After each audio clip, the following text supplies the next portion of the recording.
What's the meaning of arc?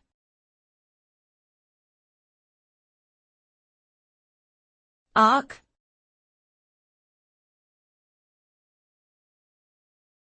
Arc.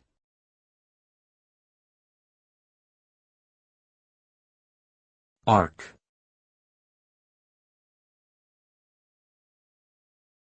Arc.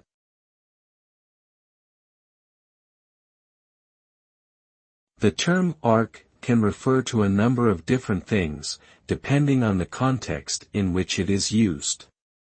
Generally speaking, an arc is a curved segment of a circle or other curve.